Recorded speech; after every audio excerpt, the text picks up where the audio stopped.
देखिए, किसी भी सब्जेक्ट को यदि समझना है तो उसके फंडामेंटल बेस का समझना बहुत ही आवश्यक होता है ना।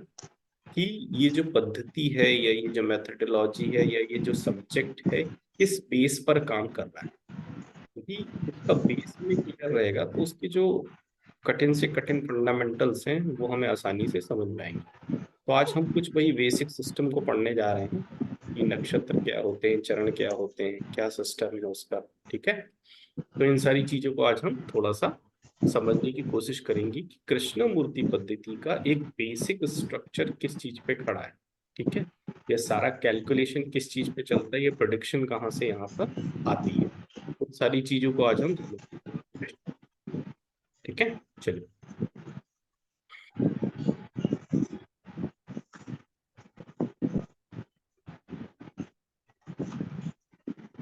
स्क्रीन दिख रहा है मेरा, बता दीजिए। दिख रहा है, दिख रहा है। तो नजर आ रहा है ना स्क्रीन? कोई भी बता दीजिए। हाँ आ रहे हैं। जी सर, आ रही है। मेरी आवाज क्लियर आ रही है? हाँ जी।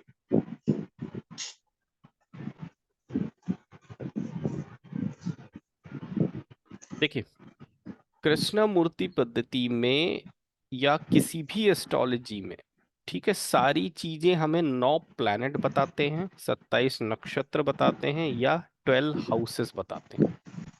क्लियर है? तो मैंने आपको बताया था कि कृष्ण मूर्ति पद्धति जो है वो हाउस सिग्निफिकेशन पे वर्क करती है। किस पे वर्क करती है? हाउस सिग्निफिकेशन पे वर्क करती है। मतलब सारी जानकारियां हमें हाउस के बारे में पता होनी चाहिए, क्योंकि जो नंबर हमारे सामने डिस्प्ले होते हैं वो हाउस के नंबर होते हैं और वो नंबर ही रिजल्ट में कन्वर्ट होते हैं। ठीक है, डिलीवर करने का काम प्लैनेट करते हैं। ठीक है, डिलीवरी करने का काम प्लैनेट करते हैं। तो एक मनुष्य के जीवन में बहुत सारे इवेंट्स होते हैं, बहुत सारी चीजें होती हैं, बहुत सारे सिग्निफिकेशन होते हैं, बहुत सारी घटनाएं होती हैं। लेकिन हमारे पास बाउंडेशन ये है कि हमारे पास केवल 12 हाउसेस हैं। We have only 12 house and lots of signification. तो इन सारे सिग्निफिकेशन को कनेक्ट करने के लिए एक सिद्धांत बनाया गया है, दैट इज कॉल्ड भावत भाव सिद्धांत। मतलब एक भाव से दूसरे भाव की गणना करना। ठीक है, लिंक बनाकर हम किसी चीज की गणना कैसे करते हैं आज वो हम सीखने जाएंगे। ठीक है, तो उसको हम किसी एक एग्जाम्पल से समझेंगे। जैसे देखिए, ये जो कुंडली है इसका ये H1 H2 जो लिखा है वो हाउस का नंबर लिखा हुआ है। ठीक है, ये जो फर्स्ट हाउस है ये आप हैं। ठीक है, आपके जस्ट सामने 7th हाउस जो होता है वो आपका पार्टनर होता है, हस्बैंड होगा या वाइफ होगा या आपका अपोनेंट होगा। ठीक है, यहाँ पे मैंने कुछ चीजें फिक्स करके लिखी हैं जिससे हम इस भावत भाव के सिद्धांत को आसानी से समझ सकें। ठीक है, 4th हाउस इज मदर। कल हमने पढ़ा था 9th हाउस इज फादर। एक सेकेंड, 9th हाउस क्या होता है? फादर। कल हमने पढ़ा था कि 3rd हाउस जो होता है वो छोटे भाई बहन होते हैं और 11th हाउस जो होता है हमारे बड़े भाई बहन होते हैं। क्लियर है? 5th हाउस में हमने पढ़ा था कि हमारा जो पहला बच्चा होगा वो 5th हाउस से देखा जाएगा। ठीक है, तो इस बेस पे हम थोड़ा सा इस भावत भाव सिद्धांत को समझने की कोशिश करते हैं। कैसे हम एक भाव से दूसरे भाव को कनेक्ट करके सिग्निफिकेशन को फाइंड आउट करने की कोशिश करते हैं, दैट इज कॉल्ड भावत भावा सिद्धांत। ठीक है, फॉर एग्जाम्पल, यदि मैं कहूं कि आपकी वेल्थ क्या है तो आप कहेंगे कि मेरी वेल्थ जो है वो 2nd हाउस है। यहां पर हर चीज आपको नंबर से बताना है, हाउस से बताना है, क्योंकि हम कृष्णमूर्ति पद्धति पढ़ रहे हैं। तो यदि मैं आपसे पूछूंगा कि आपकी वेल्थ क्या है तो आप कहेंगे my wealth is 2nd house. ठीक है, अब देखिए इसी प्रश्न के नेचर को मैं चेंज कर रहा हूं, आपके लाइफ पार्टनर की वेल्थ का कौन सा हाउस होगा? तो फॉर्मूला इज फिक्स, यदि मेरी वेल्थ मेरा 2nd हाउस है तो मेरे लाइफ पार्टनर की वेल्थ भी उसका 2nd हाउस होगा। ठीक है, हम क्या करते हैं, हम सीधे उस भाव पे आ जाते हैं जो हमारे लाइफ पार्टनर का है। हम यहां पर आ गए H7 में। ठीक है, जिस प्रकार से हमारा नेक्स्ट हाउस जो कि हमारा 2nd हाउस है हमारा वेल्थ था, उसी प्रकार से हमारा लाइफ पार्टनर का नेक्स्ट हाउस मतलब उसका सेकंड हाउस, मतलब इस लाइफ पार्टनर या इस स्पाउस का सेकंड हाउस कौन सा हाउस है? Earth house. ये एर्थ हाउस आपकी कुंडली में है, लेकिन इस स्पाउस के लिए ये सेकंड हाउस है। तो मैं यदि आपसे पूछूं कि आपके स्पाउस की वेल्थ को किस हाउस से देखेंगे, तो आप कहेंगे मैं अपने स्पाउस की वेल्थ को एर्थ हाउस से देखूंगा। यदि मैं आपसे प्रश्न करूंगा कि आप अपनी वेल्थ को किस हाउस से देखेंगे, तो आपका सीधा सा आंसर होगा सेकंड। मतलब सिंपल सा फॉर्मूला है, आप अपने आप को फिक्स करके सारी चीजों को कैलकुलेट करेंगे।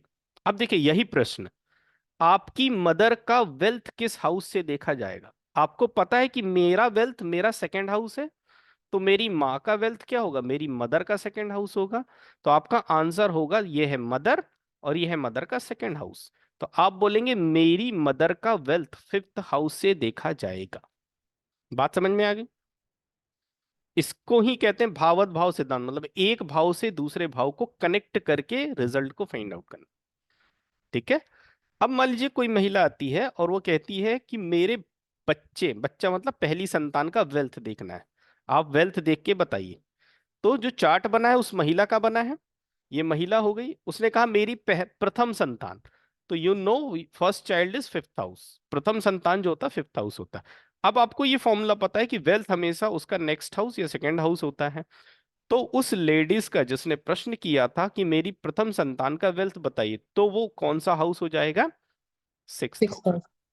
मतलब ये सिंपल सा है कि जो फॉर्मूला मुझ पे लग रहा है वही मैं इंटरकनेक्ट करके बाकी चीजों पर लगाकर उसके हाउस को फाइंड आउट कर लूंगा। बात समझ में आ गई? यदि मैंने आपसे पूछा कि आपके पिताजी की वेल्थ की गणना करनी है, तो आप किस हाउस को देखेंगे? क्योंकि मैंने आपको कल भी बताया था, आज भी बताऊंगा कि कृष्णमूर्ति पद्धति में प्रिडिक्शन करने के लिए सबसे पहले क्वेश्चन या इवेंट से रिलेटेड हाउस को फाइंड आउट किया जाता है, तब पूरी राम कहानी आगे स्टार्ट होती है। अब यदि जातक ने प्रश्न किया कि मेरे पिताजी की वेल्थ के बारे में बताइए, वो तो कुछ बताते ही नहीं, कितना पैसा रखे हैं छुपा छुपू के।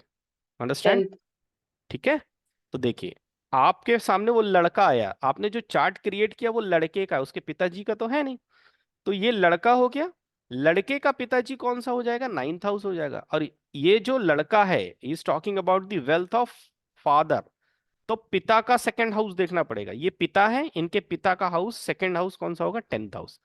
10th। मतलब कि उस लड़के के चार्ट से पिता की वेल्थ को उसके टेंथ हाउस से देखा जा सकता है। ये कहानी समझ में आई? क्लियर है?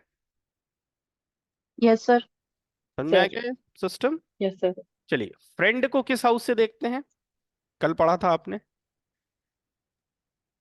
11th house. Third third. 11th house से देखते हैं।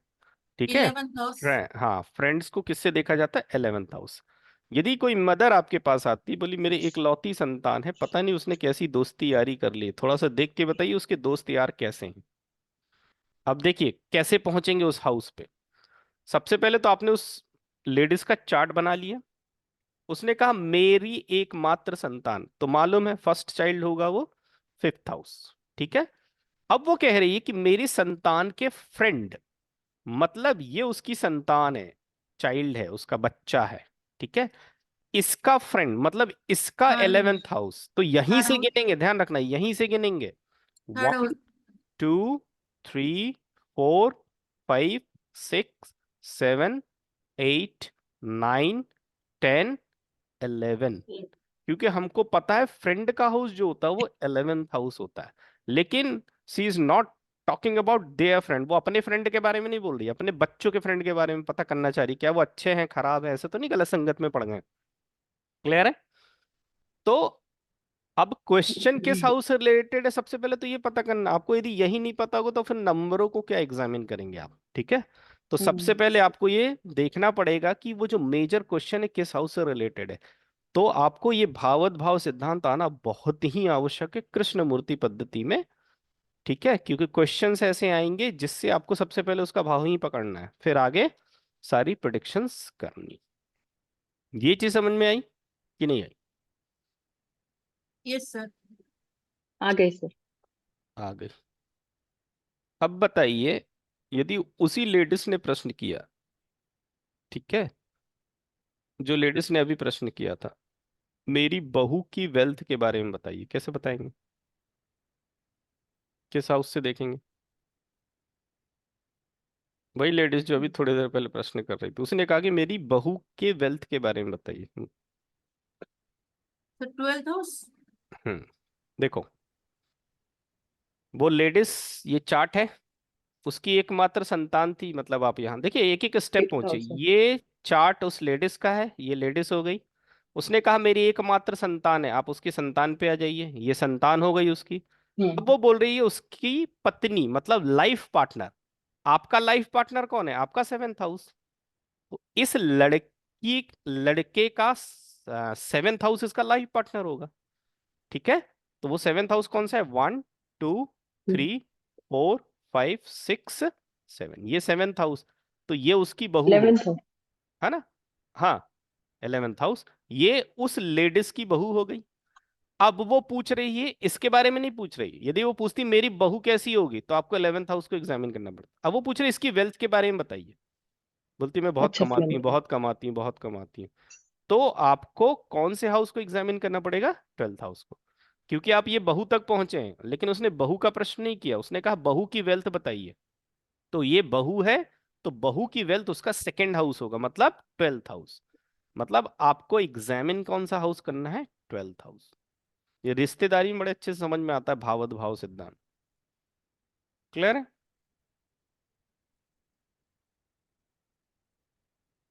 समझ में आया ये? Yes sir. आगे। चलिए, अब एक लड़का आता है, आपके सामने प्रश्न करता है, मेरे पिताजी बहुत बीमार रहते हैं सर, मेरे चार्ट से बता दीजिए। कौन सा हाउस देखेंगे? So The second second house. house। Second house. हाँ जी, Second house. 2nd house. देखिए, ये लड़का आ गया आपके सामने, उसने कहा पिताजी आप जंप कर जाइए, या आप 9th house। पिताजी पे आ गए। अब वो पिताजी की बीमारी की बात कर रहा है। आपको पता है बीमारी 6th हाउस होती है। यहां से गिनती करना शुरू कर दे, 1 2 3 4 5 6। मतलब जब उस लड़के के 2nd हाउस को हम एग्जामिन करेंगे, तो पिताजी की बीमारी के बारे में हम बता सकेंगे। क्लियर है ये चीज? ठीक है। Yes sir. तो बहुत सारे सिग्निफिकेशन इसी भावत भाव सिद्धांत के आधार पर ही हमें फाइंड आउट करने पड़ते हैं, और उससे क्वेश्चंस के आंसर निकालने पड़ते हैं। क्लियर? किसी का कोई डाउट है, कोई प्रश्न है तो पूछ लीजिए, क्योंकि बहुत इंपॉर्टेंट चीज है ये। आगे जब आप आएंगे ना, तो ये सारी चीजें आएंगी।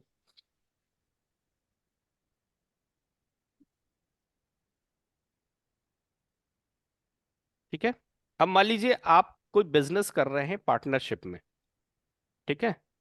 तो उस पार्टनर का वेल्थ कौन सा हाउस होगा? 8th house। 8th house. 8th house, है ना? पार्टनर आपके सामने है, 7th हाउस। उसका 2nd हाउस कौन सा? 8th house. ठीक है। तो 8 नंबर क्या हो गया? अब देखिए, जो 8th हाउस कह रहे हैं 12th। उसको हम 8 नंबर कहेंगे। 8 नंबर क्या हो गया? पार्टनर की वेल्थ हो गई। 12th। क्लियर है? कोई डाउट, कोई यस। क्वेश्चन? नहीं, आगे बढ़े। जी। तो ये भावत भाव सिद्धांत इसलिए इंपॉर्टेंट है क्योंकि इतने सारे सिग्निफिकेशन है, लेकिन हमको इनको इन्हीं 12 नंबरों में, इन्हीं 12 हाउसेस में ही कंक्लूड करना है, और इन्हीं से हमको रिजल्ट फाइंड आउट करना है। क्लियर है ये चीज? Yes sir.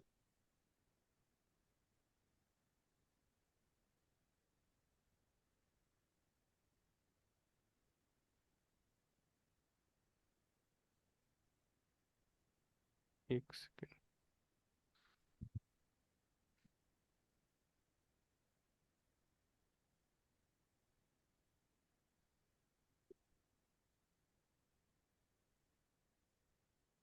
चलिए नेक्स्ट स्लाइड पे आते हैं।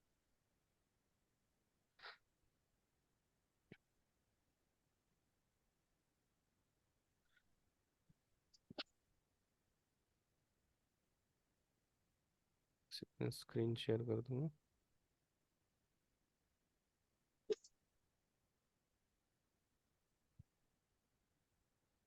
स्क्रीन नजर आ रहा है? Yes sir. जी। चलिए, अब देखिए थोड़ा सा आज हम कैलकुलेटिव पार्ट देखेंगे, है ना। कृष्णमूर्ति पद्धति जो है वो कैलकुलेशन बेस्ड पद्धति है, ठीक है, क्योंकि उनको फिजिक्स के प्रोफेसर ने बनाया। फिजिक्स मतलब मैथ्स के स्टूडेंट होंगे वो, ठीक है। बिना गुणा भाग के तो वो कुछ बनाएंगे नहीं, ठीक है। तो थोड़ा सा हम ये देखने की कोशिश करें। देखिए जो ज़ोडिएक है या जो राशि है वो कितने डिग्री की मानी गई है? 360 डिग्री की मानी गई, सभी को पता है, ठीक है। हमको ये मालूम है कि ज़ोडिएक में कितनी राशियां हैं? 12 राशियां। पर यदि हम ये जानने की कोशिश करें कि एक राशि कितने डिग्री की होगी तो हम क्या करेंगे? 360 को 12 से डिवाइड कर देंगे, तो हमको पता चल जाएगा जो एक राशि है ज़ोडिएक में वो कितने डिग्री की होती है? 30 डिग्री की। ये सबको पता है, ठीक है। चलिए आगे बढ़ते हैं। जिस प्रकार से हमने ये जाना कि 360 डिग्री में एक राशि की हिस्सेदारी कितने डिग्री की होती है? 30 डिग्री की होती है। तो वहीं पर हमारे पास कितने नक्षत्र हैं? 27 नक्षत्र हैं। हमने नाम पढ़े थे ना उनके, अश्विनी, भरणी, कृतिका, है ना। तो अब हम ये जानने की कोशिश कर रहे हैं, या कृष्णमूर्ति जी ये जानने की कोशिश कर रहे हैं कि यदि एक राशि 30 डिग्री की है तो उसी प्रकार से 27 जो नक्षत्र हैं उनमें से यदि हमको एक नक्षत्र पता करना है कितने डिग्री का है, तो हम क्या करेंगे? इस 360 डिग्री को 27 से डिवाइड कर देंगे। तो हमने ये जान लिया कि एक नक्षत्र जो होता है वो 13 डिग्री 20 मिनट का होता है। ये बेसिक चीजें ध्यान रखिएगा एकदम, ठीक है। एक राशि 30 डिग्री की होती है, एक नक्षत्र 13 डिग्री 20 मिनट का होता है। क्लियर है? कहां से आया? 360 को हम जब 27 से डिवाइड करेंगे तो 13 डिग्री 20 मिनट मिलेगा। क्लियर है? चलिए सर अब हमने ये जान लिया कि एक राशि 30 डिग्री की होती है, एक नक्षत्र कितने डिग्री का होता है? 13 डिग्री 20 मिनट का। अभी हमने राशि की डिग्री जानी, नक्षत्र की डिग्री जानी। अब हमारे पास फिर एक चीज सवाल आता है कि हमारे पास 12 राशियां हैं और 27 नक्षत्र हैं। तो अब ये कैसे पता चला कि एक राशि में कितने नक्षत्र हैं? ठीक है, तो यहां पर नक्षत्रों का डिस्ट्रीब्यूशन किया उन्होंने। तो उन्होंने क्या किया कि टोटल 27 नक्षत्र को 12 राशियों में डिवाइड कर दिया। मतलब 27 is divided by 12 is equal to 2.25, मतलब 2.25 नक्षत्र। बात समझ में आ गई? सबसे पहले तो उन्होंने ये जानने की कोशिश किया कि ज़ोडिएक 360 डिग्री की 12 राशियां हैं, तो 1 राशि इज इक्वल टू 30 डिग्री। फिर उन्होंने ये जाना कि नक्षत्र कितने डिग्री का होता, तो उन्होंने पाया कि एक नक्षत्र जो है वो 13 डिग्री 20 मिनट्स का होता है। अब उन्होंने ये जानना चाहा कि ये जो 27 नक्षत्र हैं 12 राशियों में यदि हम इनको डिवाइड करें तो हमें एक राशि में कितने नक्षत्र मिलेगा। तो उन्होंने देखा कि एक राशि में कितने नक्षत्र आते हैं? 2.25 नक्षत्र। क्लियर है ये चीज? बेसिक फंडामेंटल है ये कृष्णमूर्ति पद्धति का, ठीक है। अब ठीक है, देखो कृष्णमूर्ति जी रुके नहीं, आगे बढ़ते जा रहे हैं, अभी और आगे बढ़ेंगे, ठीक है। अब उन्होंने देखा कि एक नक्षत्र में जो होते 4 चरण होते हैं या 4 पदा होते हैं, ठीक है। 4 पदा या 4 चरण होते हैं। क्लियर है ये चीज? अब ध्यान दीजिएगा, एक नक्षत्र में 4 चरण या 4 पदा होते हैं। तो अभी आपने देखा कि एक नक्षत्र जो है वो 13 डिग्री 20 मिनट का है। मतलब क्या हुआ? ये जो 4 पदा, ये 4 चरण है, कितने डिग्री के होंगे? 13 डिग्री 20 मिनट के होंगे। तो अब उन्होंने यहां से ये पता करने की कोशिश की कि एक चरण कितने डिग्री का होता है या एक पदा कितने डिग्री का होता है। तो ये 13 डिग्री 20 मिनट्स को उन्होंने 4 से क्या कर दिया? डिवाइड कर दिया। 4 से क्यों डिवाइड किया? पता चल गया ना? ठीक है, ये चीज समझ में आई कि नहीं आई? तो जी कितना मिला सर कि एक चरण या एक पदा जो होता है वो 3 डिग्री 20 मिनट का होता है, ठीक है। एक नक्षत्र 13 डिग्री 20 मिनट का होता है और एक नक्षत्र में कितने चरण होते हैं? 4 चरण। उसमें से उन्होंने ये भी पता कर लिया कि एक चरण जो है वो 3 डिग्री 20 मिनट का होता है। क्लियर है यहां तक? किसी का कोई क्वेश्चन है तो पूछिए। किसी का कोई क्वेश्चन है तो बताइए।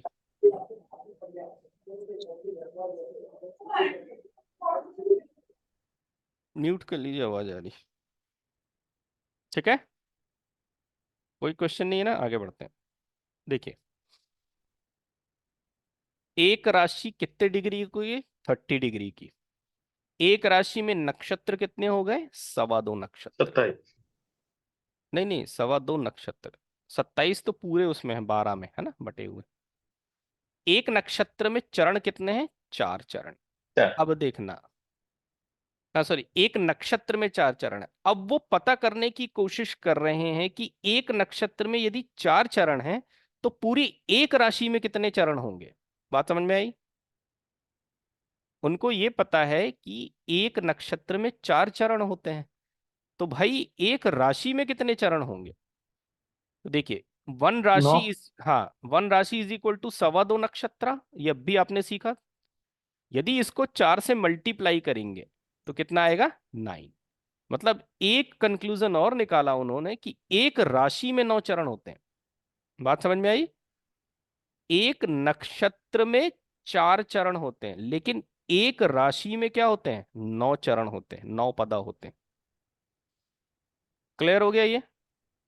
कोई डाउट है तो बताइए। यही है पूरी मैथमेटिक्स। अमित जी, समझ में नहीं आया कि कैसे उन्होंने निकाला एक राशि में 9 चरण होते हैं। हाँ हाँ, मैं बता रहा हूँ।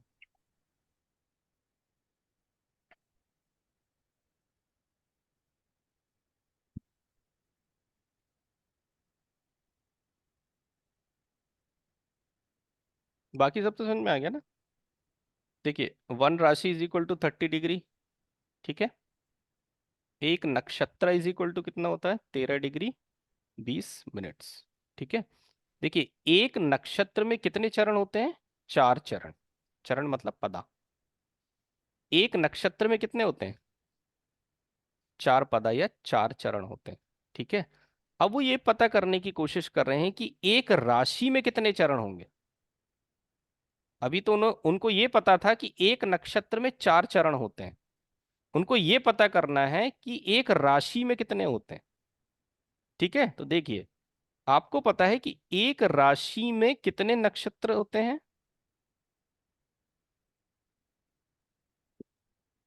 ये चीज समझ में आई कि नहीं आई? स्क्रीन दिख रहा है ना मेरा? जी जी, हाँ हाँ, दिख रहा है। ठीक है, इसको मैं ब्रेक कर देता हूं।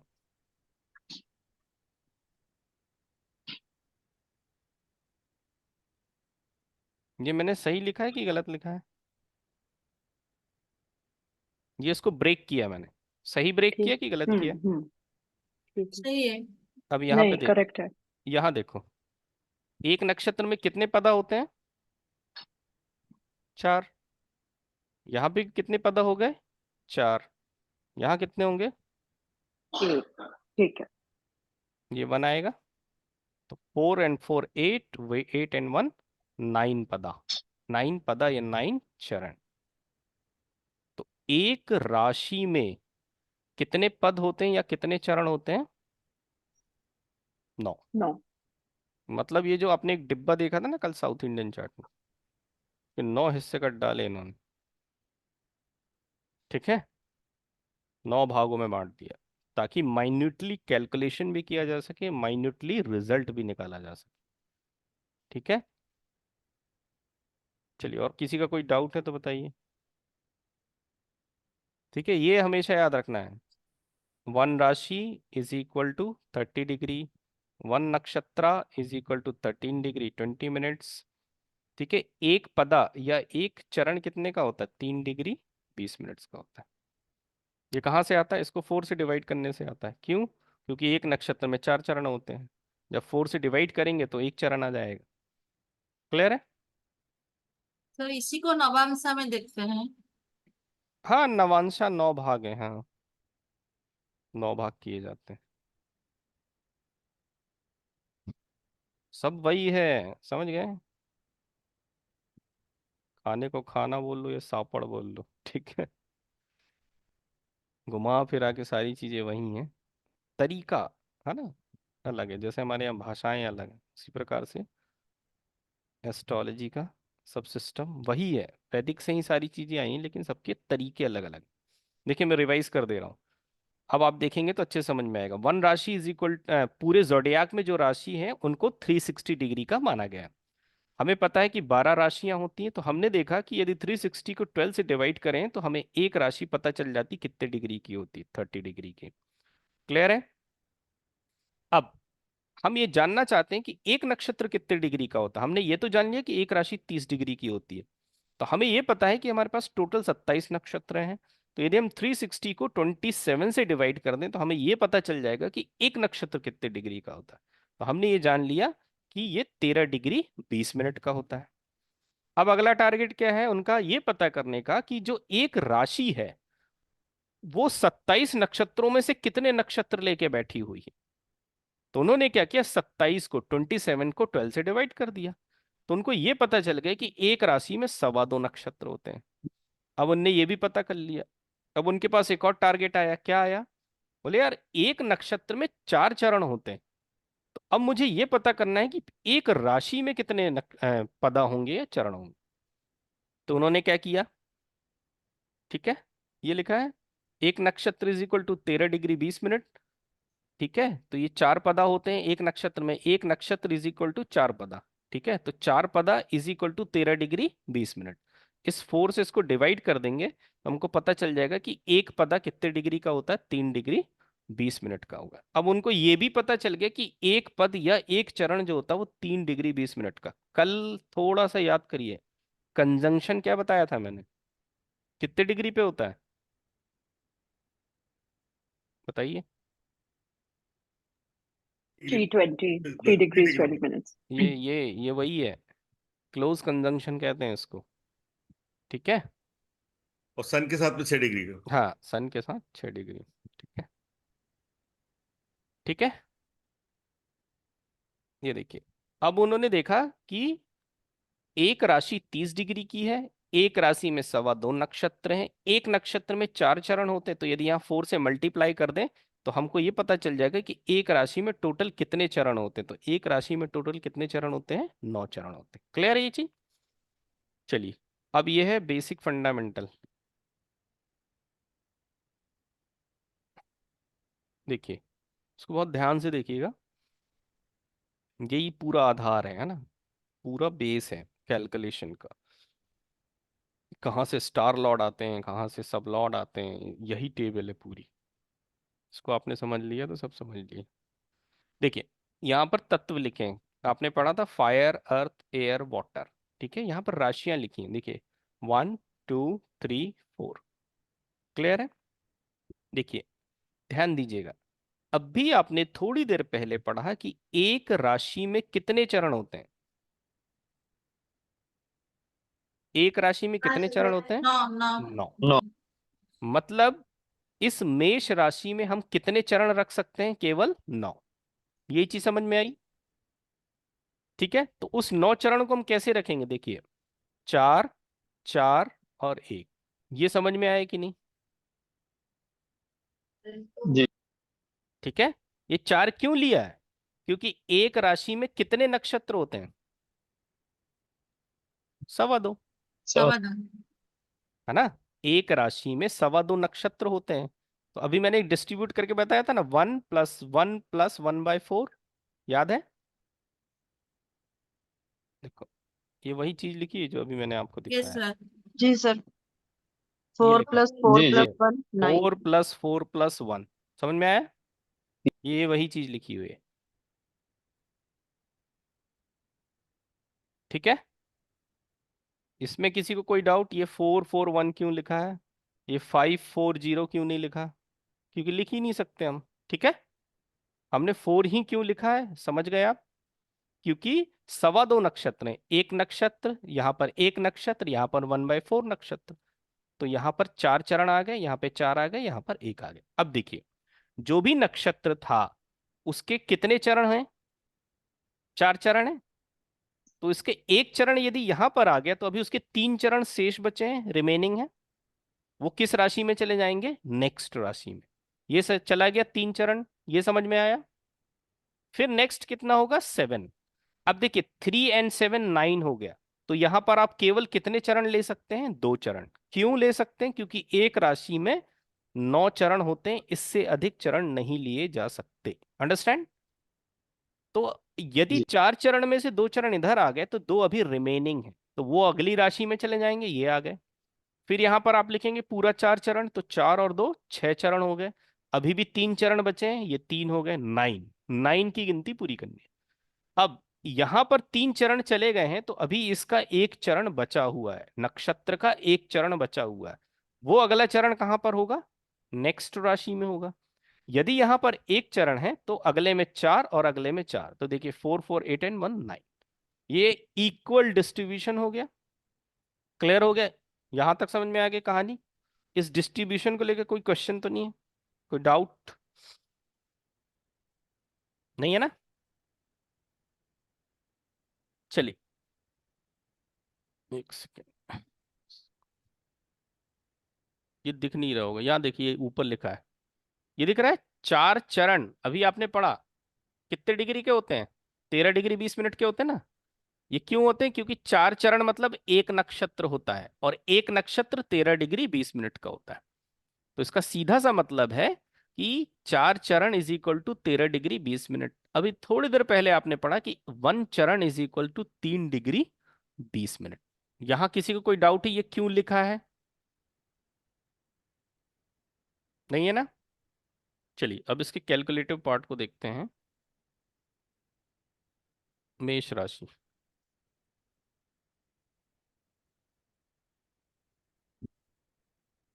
देखिए केवल प्रिडिक्शन से ही नहीं होता, फंडामेंटल भी क्लियर होना चाहिए ना, क्योंकि पढ़ाई हम यहीं से शुरू करते हैं। ठीक है, फिर इनको जोड़ देते हैं, APPLE, है ना? तो ये तो पता होना चाहिए पहले, तभी तो ये एप्पल आएगा। ठीक है,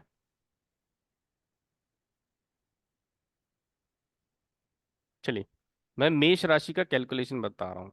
ठीक है, आपने देखा 4 चरण यहाँ हैं, 4 चरण यहाँ है, एक चरण यहाँ है।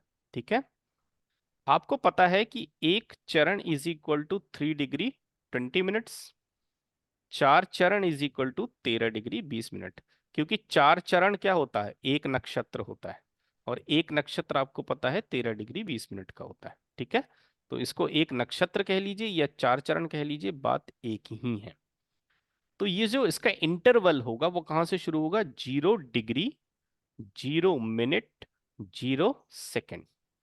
ठीक है, ध्यान रखिए डिग्री मिनट सेकेंड, एक्चुअल में ये इंग्लिश में कंफ्यूजन होता है, दैट इज कॉल्ड अंश कला एंड द विकला। ठीक है, अंश कला विकला। अब देखिए यहां पर 4 चरण है, मतलब ये जो इंटरवल चलेगा पूरे 4 चरण, मतलब कितने डिग्री का इंटरवल होगा? 13 डिग्री 20 20 मिनट का इंटरवल होगा। ठीक है, 13 डिग्री 20 मिनट का इंटरवल होगा। अगला इंटरवल जो होगा वो 13 डिग्री 20 मिनट से शुरू होगा, और कहां तक चलेगा? यहां पर भी 4 चरण है, मतलब 13 degree 20 minute plus 13 degree 20 minute, तो कितना हो जाएगा? 26 डिग्री 40 मिनट। ये चलेगा 26 डिग्री 40 मिनट। अगला जो स्टार्ट होगा ये वाला, वो स्टार्ट होगा 26 डिग्री 40 मिनट से। अब देखिए एक चरण है, तो एक चरण में कितने होता है? 3 3 डिग्री 20 मिनट, है ना? जोड़ दीजिए, 40 और 20 कितने हो गए? 60। ये कितना हो गया? 29। ये मिनट है, तो 1 डिग्री इज इक्वल टू होता है 60 मिनट। मतलब इस 60 मिनट को हम डिग्री में कन्वर्ट करेंगे तो +1 हो जाएगा, दैट इज 30 डिग्री 0 मिनट्स।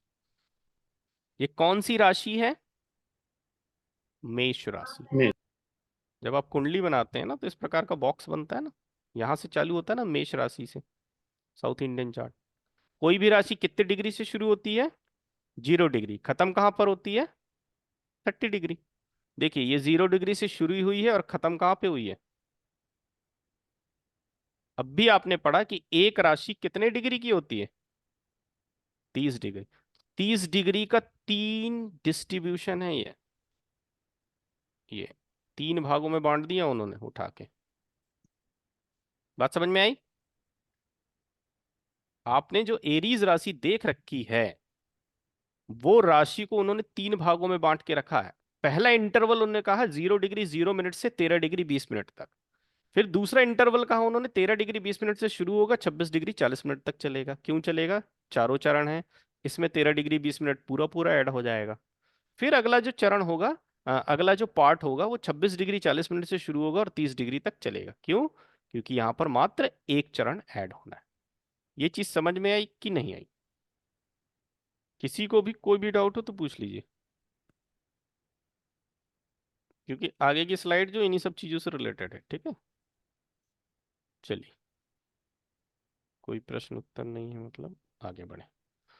देखिए यही लिखा है 0 डिग्री, देखिए 4 चरण है ना, तो 0 डिग्री 0 मिनट से शुरू होगा, 13 डिग्री 20 मिनट तक चलेगा। अगला यहीं से शुरू होगा 13 डिग्री 20 मिनट से। चारों चरण है तो इसमें 13 20 जुड़ जाएगा तो ये 26 40 हो जाएगा। फिर अगला जो होगा 26 40 से शुरू होगा, चूंकि यहाँ पर एक ही चरण है तो इसको 3 डिग्री 20 मिनट मिलेंगे, तो 40 और 20 60, 26 और 3 29, तो ये 60 मिनट 1 डिग्री से ऐड ऑन हो जाएगा 30 डिग्री। आपको पता है कोई भी राशि 0 डिग्री से शुरू होती है और 30 डिग्री पे खत्म हो जाती है। सेम फंडा नीचे आएगी वृषभ राशि में, लेकिन यहां देखें वृषभ राशि में सबसे पहले उसको कितने चरण मिले हैं? 3 चरण। कितने चरण मिले हैं? 3 चरण मिले हैं। ठीक है, अब देखिए इसका कैलकुलेशन यहां पर चेंज हो जाएगा।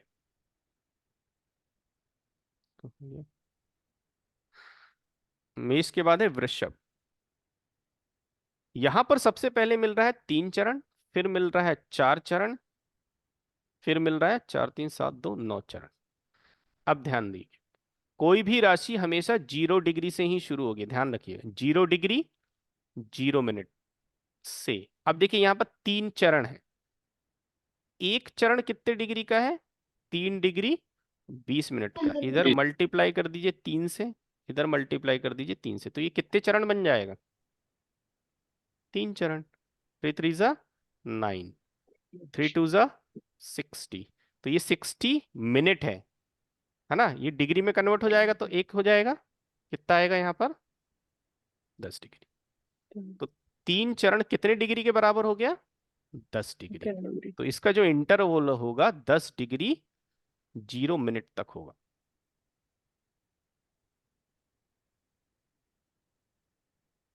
ये देखिए 0 डिग्री 0 मिनट, ये जो 3 चरण है वो यहाँ पर ये अगला जो होगा 10 डिग्री 20 मिनट से शुरू होगा। अब देखिए यहाँ पर चारों चरण है, तो यहाँ पर आप 13 डिग्री 20 मिनट जोड़ दीजिए, तो 13 और 10 23, 0 और 20 20। क्लियर है? अगला जो स्टेप चालू होगा वो 23 डिग्री 20 मिनट से शुरू होगा। अब ध्यान रखिए यहाँ पे 2 चरण है, तो 3 डिग्री 20 मिनट का ट्वाइस करना पड़ेगा, तो कितना होगा? 6 डिग्री 40 मिनट होगा। यहाँ पे जोड़िए 26 23 एंड 6 कितना हो गया? 29, और ये 20 और 40 60, ये 30 डिग्री। आपको पता है 30 डिग्री पे एंड होना ही होना है, दिमाग लगाने की आवश्यकता नहीं। ठीक है, अब देखिए यहां पर अगला चरण जो है 2 का है, तो 2 मतलब वही जैसे हमने 3 निकाला था। 40। हाँ, देखिए एक चरण is equal to 3 degree 20 minute, multiply कर दीजिए 2 का, 2 ये 2 चरण हो जाएंगे। 2 चरण हमें पता चल गया 6 डिग्री 40 मिनट का, 40। तो ये जो हो जाएगा 6 डिग्री 40 मिनट का हो जाएगा। 0 डिग्री 0 मिनट से 6 डिग्री 40 मिनट। अगला फिर 6 डिग्री 40 से शुरू होगा। चारों चरण मिल रहे हैं, मतलब 30 20 ऐड करना है। यहाँ पे 13 ऐड करिए 19 हो जाएगा, यहाँ पर 20 ऐड करिए तो 40 और 20 60 हो गया, मतलब 1 डिग्री हो गया, तो ये 19 में जाके ऐड ऑन हो जाएगा, ये 20 हो गया। 20 डिग्री 0 मिनट्स। अगला 20 डिग्री 0 मिनट से शुरू होगा। यहाँ पर 3 चरण है, 3 चरण कितना होता है? यहाँ पे देखिए 10 डिग्री होता है। हाँ, तो यहाँ सीधे 10 ऐड हो जाएगा 30 डिग्री। 0 से शुरू होती है राशि 30 डिग्री पे खत्म होती है। 0 से शुरू होती है राशि 30 डिग्री पे खत्म होती है। 0 से शुरू होती है राशि 30 डिग्री पर खत्म होती है। अब यहाँ पे देखिए एक ही चरण है, तो एक चरण आपको पता है 3 डिग्री 20 मिनट का होगा, मतलब ये 0 डिग्री 0 मिनट से शुरू होगा और 3 डिग्री 20 मिनट पे खत्म हो जाएगा। क्यों खत्म हो जाएगा? क्योंकि एक ही पद है यहाँ पर, एक ही चरण है। अगला अब 3 डिग्री 20 मिनट से शुरू होगा और 4 चरण है, तो यहाँ 13 जोड़िए 16 हो जाएगा, यहाँ पर 40 20 और 20 40 हो जाएगा। अब ये 16 डिग्री 40 मिनट से शुरू होगा और पूरे 4 चरण चलेंगे। ठीक है, तो 4 चरण मतलब 13 डिग्री 20 मिनट ऐड करेंगे तो 30 डिग्री 20 मिनट आ जाएगा। हाँ सॉरी 60 मिनट आएगा, वो एक में जुड़ जाएगा तो 30 डिग्री हो जाएगा। तो ये कैलकुलेशन जो है मेष राशि, वृषभ राशि, मिथुन राशि और कर्क राशि के लिए, यही सेम हो जाएगा अब लियो के लिए, वर्गो के लिए, और यहाँ पे कौन सा आएगा? तुला, तो लिब्रा लिब्रा, यहाँ पर स्कॉर्पियो, वृश्चिक। फिर ऊपर आ जाइए, 9 नंबर धनु, सेजिटेरियस, 10 नंबर, 11 नंबर, 12 नंबर, 22। ठीक, यही ऑर्डर रिपीट हो जाते हैं। मतलब 1 2 3 4, पांचवी राशि यहाँ होगी, पांचवी राशि का कैलकुलेशन सेम, छठवीं राशि का कैलकुलेशन सेम, सातवीं राशि का कैलकुलेशन सेम, आठवीं राशि का कैलकुलेशन सेम। ठीक है, 9वीं 10वीं 11वीं 12वीं केवल 4 का कैलकुलेशन होता है और बाकी के रिपीट ऑन होते हैं। अब उसके बाजू में आइए, यहां देखिए नक्षत्र लॉर्ड लिखा है। ठीक है, ये जो पहला नक्षत्र है जिसके 4 चरण लिखे हैं, उसका नक्षत्र लॉर्ड कौन है? केतु। केतु ठीक है, आपको यदि महादशा का क्रम याद होगा, महादशाएं जो होती है ना 120 साल की, वही केतु क्रम लिखा है, देखिए केतु, शुक्र, देन सूर्य। फिर सूर्य क्यों रिपीट हुआ है? क्योंकि यहाँ एक चरण है और 3 चरण यहाँ पे है, इसलिए ये सूर्य रिपीट हुआ। सूर्य के बाद चंद्रमा की महादशा आती है, चंद्रमा के बाद मंगल की आती है। मंगल फिर रिपीट क्यों हुआ? क्योंकि यहाँ पर 2 चरण हैं उसी नक्षत्र के, तो अगले 2 चरण भी उसी नक्षत्र के हैं, तो नक्षत्र लॉर्ड भी तो सेम होगा भाई। ठीक है, मंगल के बाद राहु की महादशा आती है। ठीक है, तो राहु के चारों नक्षत्र हैं, इसलिए राहु ये लिखा है। उसके बाद आता है गुरु। गुरु का केवल 3 नक्षत्र है, चौथा हिस्सा यहाँ पर, इसलिए फिर गुरु रिपीट हो गया। ठीक है, शनि बुध, बुध के बाद फिर से वही क्रम चालू हो जाता, केतु शुक्र सूर्य चंद्र मंगल राहु, गुरु शनि बुध। तो ये जो टेबल है वो रिपीट ऑन हो जाती है नेक्स्ट राशियों के लिए। क्लियर है? चलिए, यहां किसी को कुछ नहीं समझ में आया तो बताइए, किसी का कोई क्वेश्चन? थोड़ा सा वीडियो देखेंगे तो और समझ में आ जाएगा। ये फंडामेंटल है कृष्णमूर्ति पद्धति का। ठीक है, इसी पे बनी है पूरी कृष्णमूर्ति पद्धति, यही इसकी कमजोरी भी है और यही इसका ब्रह्मास्त्र भी है। ठीक है,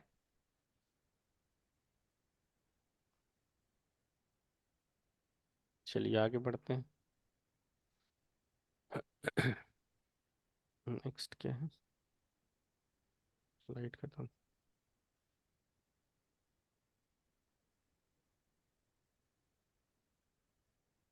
ये स्टॉप नहीं हो रहा।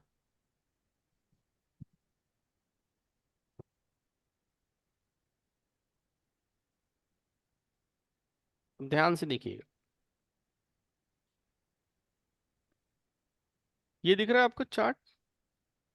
ठीक है, यहाँ देखिए, ये जो बॉक्स है एरीज का है, आपको पता है दिस इज अ एरीज राशि, मेष राशि। मेष राशि में जुपिटर कितने डिग्री पे बैठा है? 13 डिग्री 18 मिनट्स। ओके, तो हमको ये लग रहा है कि जुपिटर जो है वो एरीज राशि में बैठा है। अब हमको ये जानना है कि ये किस नक्षत्र में बैठा है। ठीक है, तो हम पीछे जाते हैं, जुपिटर एरीज राशि में, ये एरीज राशि के कॉलम में आ गए। कितने डिग्री पर है? 13 डिग्री 18 मिनट्स। तो आप किस रेंज में आएगा? वो फर्स्ट रेंज में आएगा कि सेकंड रेंज में आएगा? फर्स्ट रेंज में। फर्स्ट रेंज में आएगा, क्योंकि ये 13 डिग्री 20 मिनट तक है और जुपिटर जो है वो आपका कहां तक है? 13 डिग्री 18 मिनट्स तक है, तो वो इस रेंज में आएगा। तो जो जुपिटर है वो किसके नक्षत्र में बैठा है? केतु के। केतु केतु के। केतु देखिए, ये दिख रहा है जुपिटर आपको? ये जुपिटर दिख रहा है, ये दिखा? ये देखिए, ये लिखा है स्टार लॉर्ड, यहाँ पे क्या लिखा है? केतु। बात समझ में आई?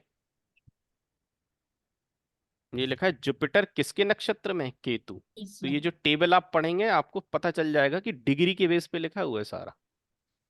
अब देखिए, मैं सूर्य को चेक करने की कोशिश करता हूं। देखिए सूर्य सबसे पहले देखिए किस राशि में, किस राशि में?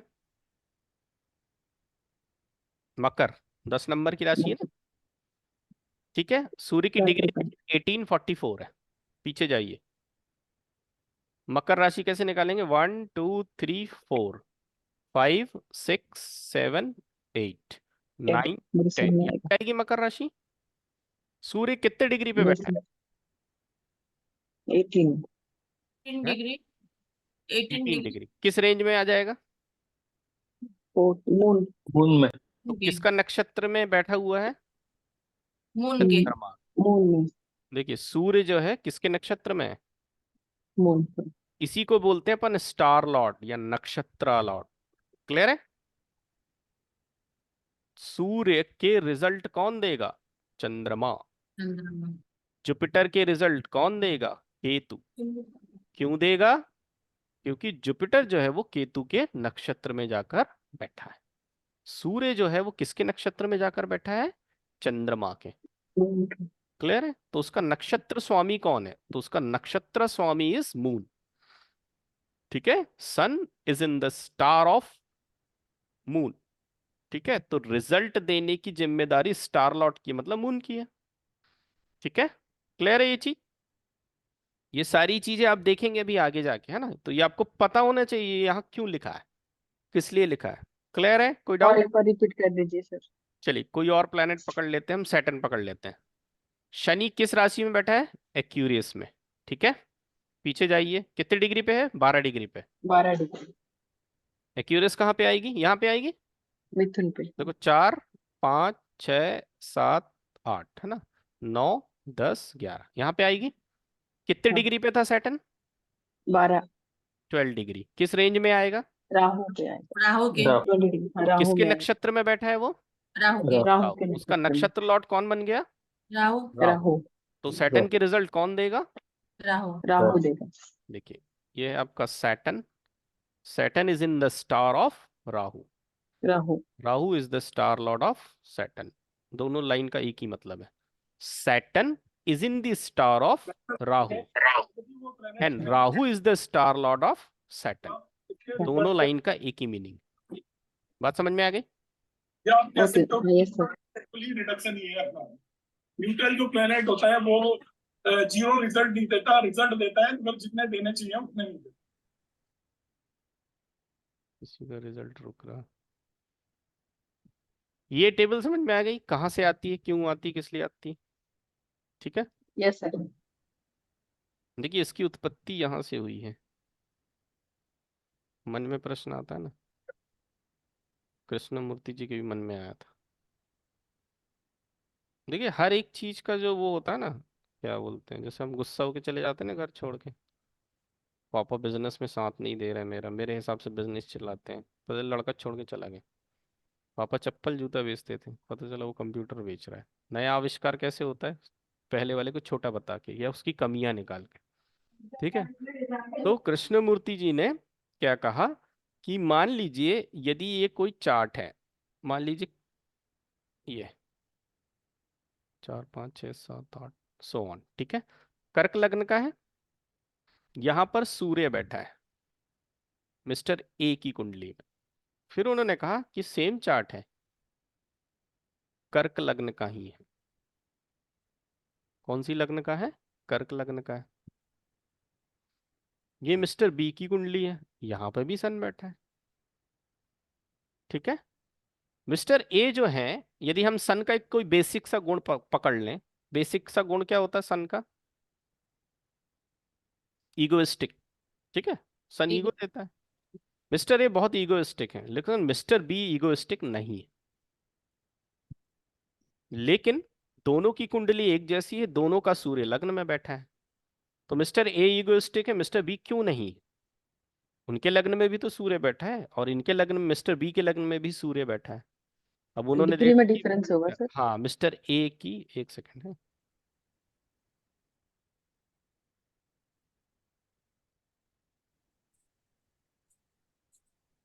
हम्म, 3, इसी के अकॉर्डिंग बताओ ना तब समझ में आएगा। मिस्टर ए की कुंडली में देखा कि जो सूर्य है वो 2 डिग्री का है, और मिस्टर बी की कुंडली में देखा कि सूर्य जो है वो 5 डिग्री का। ये जरूर अंतर देखा। ठीक है, कृष्णमूर्ति जी ने कृष्णमूर्ति जी ने कहा कि ए और बी के रिजल्ट इक्वल क्यों नहीं है, जब दोनों के लग्न कुंडली एक जैसी है, दोनों के लग्न में प्लैनेट भी सेम बैठा है। लेकिन एक चीज उन्होंने नोटिस करी कि कुंडली ए में सूर्य जो है 2 डिग्री में बैठा है, कुंडली बी में सूर्य जो है वो 5 डिग्री में बैठा है। तो अब सूर्य किस राशि में बैठा है? कर्क राशि में। यहां भी सूर्य किस राशि में बैठा है? कैंसर राशि में। अब देखिए उसी टेबल पे आते हैं हम। देखिए यह है कर्क, बड़ा कर देते हैं। देखिए यह है कर्क राशि। पहला सूर्य कितने डिग्री का है? 2 डिग्री का। कितने डिग्री का है? 2 डिग्री का। तो वो किस रेंज में आएगा? गुरु। जुपिटर तो उस फर्स्ट सूर्य नंबर के रिजल्ट कौन डिलीवर कर रहा है? गुरु। जुपिटर लेकिन का जो मिस्टर बी की कुंडली है उसमें सूर्य जो है वो 8 डिग्री का है। तो वो किस रेंज में आ गया? 5 डिग्री का, सैटर्न 8 डिग्री का, जो भी है। उस सैटर्न के रिजल्ट कौन दे रहा है? सॉरी, सन का रिजल्ट कौन दे रहा है? शनि। सैटर्न बात समझ में आई? एक ही सन के रिजल्ट दो अलग अलग प्लैनेट दे रहे हैं, तो रिजल्ट में अंतर तो होगा ही ना भाई। भला ही वो दिख रहा है कि लग्न में बैठा हुआ है। तो ऐसे उन्होंने इस चीज को मतलब खोज करी, समझ लीजिए आप। उनके मन में ये जो प्रश्न आया, ठीक है, प्लैनेट साथ में बैठे हैं तो रिजल्ट अलग आ रहा है, एक जैसे बैठे हैं तो रिजल्ट आ रहा है, क्यों आ रहा है? तब उन्होंने डिग्री का ये सारा कैलकुलेशन किया। ठीक है, ये जो इतनी कहानी है इसलिए उन्होंने बनाई है कि प्लैनेट जो बैठा है वो एक्चुअल में नक्षत्र में कहाँ बैठा है। एक ही नक्षत्र में बैठा है, तो एक नक्षत्र में उन्होंने देखा 4 चरण है। ठीक है, तो कहाँ बैठा है वो? अब वो जहां बैठा है उसका नक्षत्र स्वामी उसके रिजल्ट देगा। इसीलिए सबके रिजल्ट में अलग अलग डिफरेंस है। ठीक है, तो ये जो पूरी कहानी उन्होंने बनाई थी इसी बेस पे बनाई कि एक ही राशि में प्लैनेट दिख रहा है लेकिन रिजल्ट अलग अलग क्यों मिल रहे हैं। तो वो उन्होंने यहां से उसको फाइंड आउट किया। क्लियर हो गया ये? तो ये जो यस प्लैनेट लिखे हुए होते हैं उनकी डिग्रियां बहुत मायने रखती हैं। ठीक है, क्लियर है? इसीलिए 3 डिग्री 20 मिनट के कंजंक्शन को अच्छा माना गया। क्यों माना गया? अच्छा मतलब कंजंक्शन माना गया, रियल कंजंक्शन। क्योंकि 3 डिग्री 20 मिनट क्या है? एक पदा है ना। अब एक पदा से छोटी इकाई तो वहां पर कुछ है ही नहीं। मतलब वो सबसे छोटी यूनिट में जाकर बैठे हुए हैं, तो क्लोजेस्ट है ना वो। क्लोजेस्ट है मतलब एक दूसरे को प्रभावित करेंगे। ठीक है, एक दूसरे के रिजल्ट को इन्फ्लुएंस करेंगे। इसलिए 3 डिग्री 20 मिनट के कंजंक्शन को कंजंक्शन माना गया है। क्यों? क्योंकि 101% एक दूसरे को इन्फ्लुएंस करेंगे ही करेंगे। क्योंकि वो सबसे छोटे हिस्से में जाके बैठे हैं। 30 डिग्री, 30 डिग्री से 13 डिग्री, 13 डिग्री से 3 डिग्री। ठीक है, 9 चरणों में से एक चरण में वो जाकर बैठा हुआ है। ठीक है, चलिए, समझ में आया? राम यस कहानी सर पूरी की नहीं आई। ये जी सर। बोरिंग है लेकिन यही आधार है। ठीक है, बोरिंग है लेकिन आधार यही है कृष्णमूर्ति पद्धति का। ठीक है, हम एस्ट्रोलॉजी सीखते हैं तो हमारा उद्देश्य रहता है प्रिडिक्शन बस निकल जाए। ठीक है, हम कुछ ऐसा बोल दें कि सामने वाला खुश हो जाए। ठीक है, लेकिन हम फंडामेंटल पढ़ रहे हैं। तो मैं, मेरे हिसाब से जो फंडामेंटल में डिलीवर होना चाहिए वो मैं आपको बता रहा हूँ। क्लियर है? आगे बढ़े? यस सर यस चलिए, किसी का कोई क्वेश्चन? नहीं? क्वेश्चन हो तो बीच में भी आप पूछ सकते हैं, कोई दिक्कत नहीं। एक सेकेंड, स्टॉप शेयरिंग करना पड़ेगा।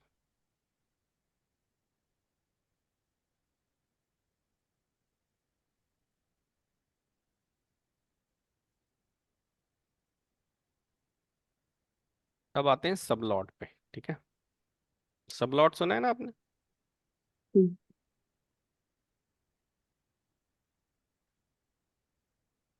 तो वहाँ एक चीज बताना भूल गया मैं आप लोगों को। एक सेकंड, इससे पहले उसको भी बता देता हूँ। लास्ट स्लाइड में एक चीज बताना भूल गया।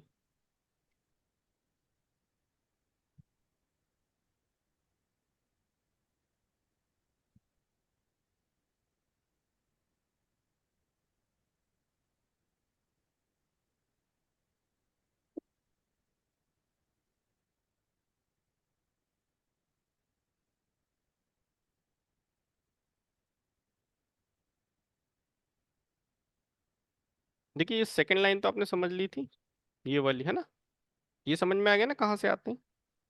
पहली लाइन क्या है, साइन लॉट की है ना।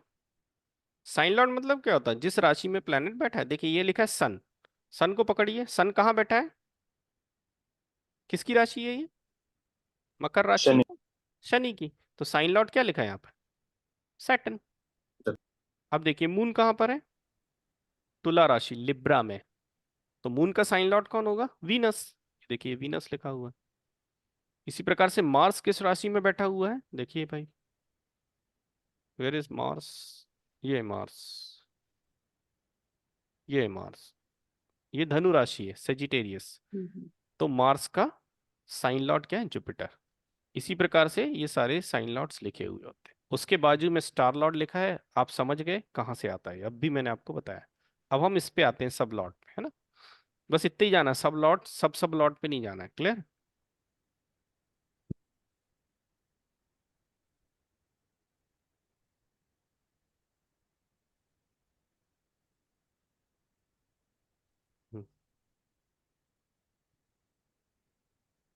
चलिए सब लॉर्ड की कहानी को समझते हैं।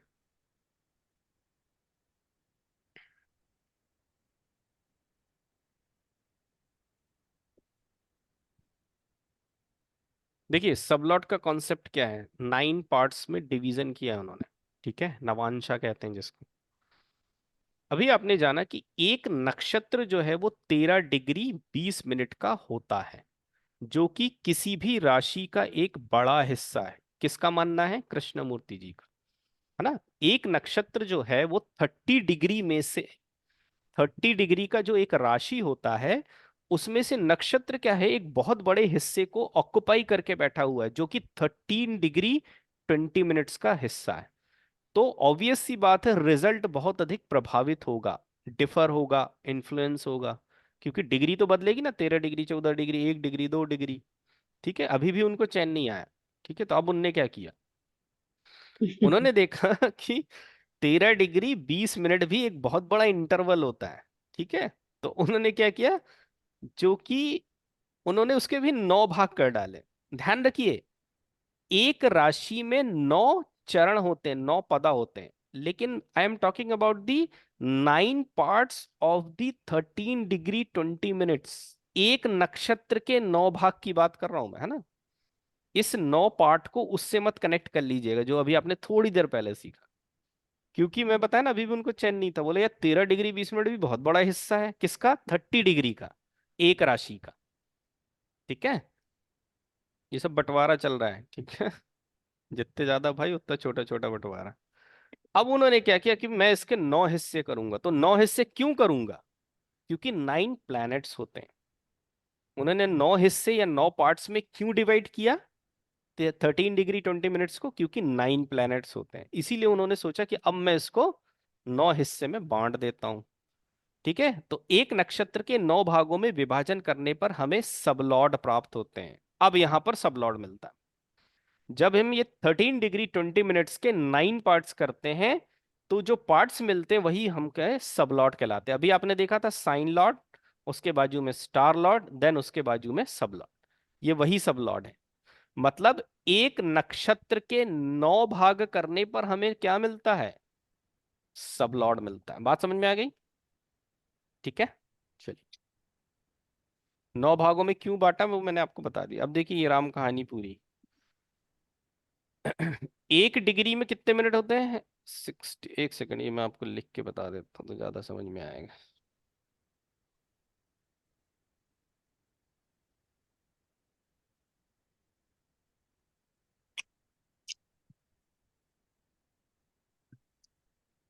देखिए उनकी नजर कहाँ थी, उनकी नजर इस डिब्बे पे थी। डिब्बा मतलब ये मान लीजिए एरीज वाला है, ठीक है, मेष राशि वाला डिब्बा है।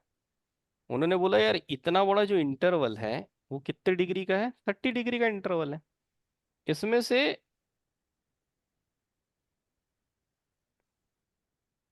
ये इंटरवल 4 चरण वाला है, ये इंटरवल 4 चरण वाला है, और ये इंटरवल 1 चरण वाला है।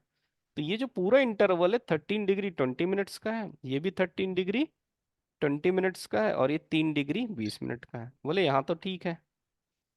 ये तो बहुत बड़ा हिस्सा लेके बैठा है। अब प्लैनेट को यहाँ आ सकता है, यहाँ आ सकता है, यहाँ आ सकता है, यहाँ आ सकता है, तो रिजल्ट को बहुत अधिक प्रभावित करेगा।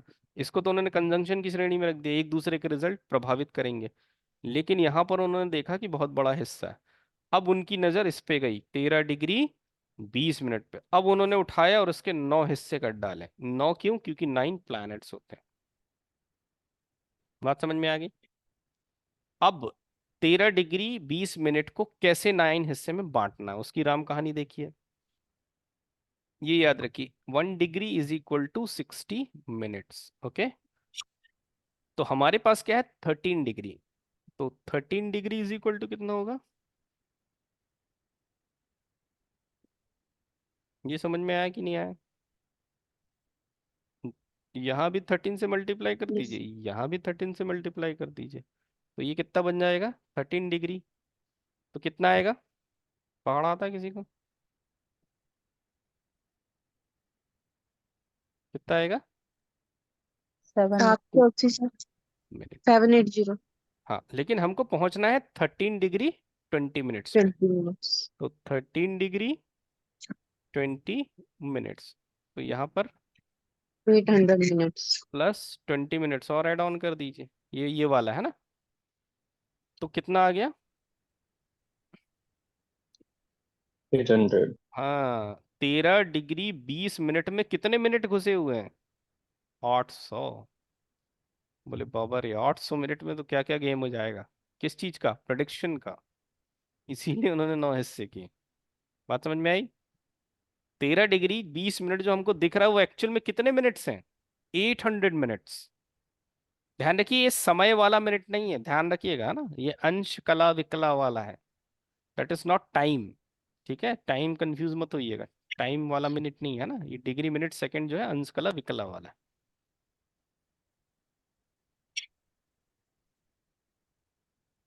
तो इसका बंटवारा कैसे हो? किसका? 13 डिग्री 20 मिनट का। 13 degree 20 minute, it means 800 minutes. इसका बंटवारा किस में करना है? 9 प्लैनेट्स के बीच में नहीं, बांटना है। तो कैसे होगा डिस्ट्रीब्यूशन? किस आधार पे होना चाहिए? जैसे मैंने बोला 9 हिस्से क्यों किए? 9 हिस्से इसलिए किए क्योंकि उन्होंने बोला 9 प्लैनेट्स हैं। ठीक है, देखिए 9 हिस्से उन्होंने किए, तो बोले किसके हिस्से में कितना जाएगा। ये कैसे डिसाइड करेंगे? कि किस प्लैनेट की महादशा कितनी है, उसके बेस पे। जिस प्लैनेट की महादशा ज्यादा होगी उसको 800 में से ज्यादा मिनट्स मिलेंगे या हिस्सेदारी मिलेगी। जिस प्लैनेट की जितनी कम महादशा पीरियड होगा उसको 800 मिनट्स में से उतनी कम हिस्सेदारी मिलेगी। तो आपको ये पता होगा, केतु की महादशा 7 साल, शुक्र की 20, सूर्य की 6, चंद्रमा की 10, मंगल की 7, राहु की 18, गुरु की 16, शनि की 19, 17, ऐसे टोटल 120। टोटल ईयर कितना हो गया? 120। हाँ, मतलब ये जो 800 मिनट है उसको कितने वर्षों में बांटना है? 120। 120। ये कहानी समझ में आई? मतलब ये जो 800 मिनट है इसका बंटवारा कितने मिनट्स में करना है? ईयर में 120 ईयर। 120 तो केतु को कितना मिलेगा? ये तो टोटल बंटवारा है।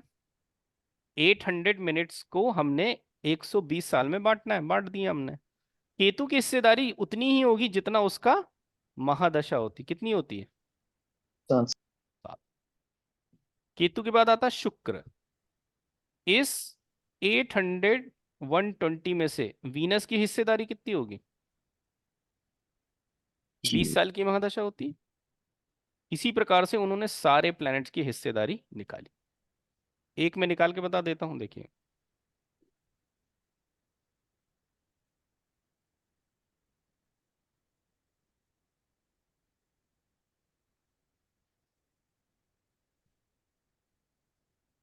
ये मिनट है, ध्यान रखिएगा, क्योंकि 800 मिनट का बंटवारा चल रहा है ना।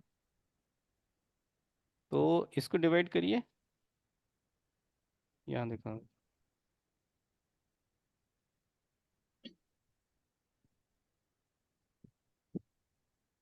क्या हुआ? चावल ले ले थोड़े से, नहीं 2 चम्मच ले ले चावल। ये ऋतु मैडम म्यूट कर लीजिए, ऋतु मैडम म्यूट करिए। देखो कहाँ थे अपन, हाँ। हम्म, एक रिमाइंडर बचा ना, तो इसको लिखते कैसे हैं? 1/3, ठीक है। इसको 60 से मल्टीप्लाई कर दीजिए, कितना आएगा? ठीक है, ये यहाँ तक समझ में आ गया ना? ये ध्यान रखना, ये मिनट है, ये सेकंड आ गया, ठीक है। तो 133 मिनट्स 20 सेकंड ये वीनस को मिले हैं, कितने में से? 800 मिनट्स में से, ठीक है। अब देखिए ये मिनट है, तो इसको हम डिग्री में कन्वर्ट कर सकते हैं। 60 minute is equal to 1 degree, 120 minutes is equal to कितना हो जाएगा? 2 डिग्री। यहाँ पर कितनी डिग्रियां छुपी हुई हैं? 2 डिग्री छुपी है ना, ठीक है। इसमें से 120 निकाल लो तो कितना बचा? मतलब 133 मिनट्स को हम लिख सकते हैं 2 डिग्री 13 मिनट्स। ये समझ में आया कि नहीं आया? ये 133 को लिखा है मैंने, ये लेकिन 133 मिनट, हाँ। लेकिन सब इसकी कैलकुलेशन और भी इजी हो सकती है हम्म कि आप 800 को डिवाइड कर दीजिए 120 से, तो वो आता है 6.67, और जितने 20 ईयर जो 7 ईयर उसको मल्टीप्लाई करते चले तो उतने उतने मिनट्स आ जाते हैं। हाँ हाँ, वो आ जाते हैं, लेकिन ना वो ये फिर डेसिमल में कन्वर्ट हो जाएगा। नहीं, वो भी डेसिमल में आ जाएगा ना। नहीं नहीं, डेसिमल में हम इसलिए नहीं ले सकते हैं क्योंकि यहाँ हमें जो पार्ट करने हैं, एक्चुअल हाँ में डेसिमल क्या होता है? पार्ट होता है ना। जी। हम यहाँ केवल मैक्सिमम पार्ट कितना कर सकते हैं? 60, 60 हम्म, कर सकते हैं ना। 1 degree is equal to 60 minute, मतलब 60 पार्ट कर सकते हैं। 1 hmm, minute is equal to 60 part, तो वो हम्म, डेसिमल वहां पे गड़बड़ कर देगा, हम्म, इसीलिए आपको ऐसे ही करना पड़ेगा, ठीक है। जी। अब देखिए यहाँ पर ये 20 सेकंड भी बचे हैं, तो यहाँ पर कितना आ जाएगा? 20 सेकंड। मतलब वीनस को कितना मिला है? 2 डिग्री 13 मिनट और 20 सेकंड की हिस्सेदारी है इसमें, और ये सबसे मैक्सिमम होती है, ठीक है। क्यों? क्योंकि सबसे मैक्सिमम किसके पास ईयर है? वीनस के पास। तो यही सबलॉर्ड बनता है, ठीक है। यही आगे जाकर सबलॉर्ड बनता। कहाँ थे बात?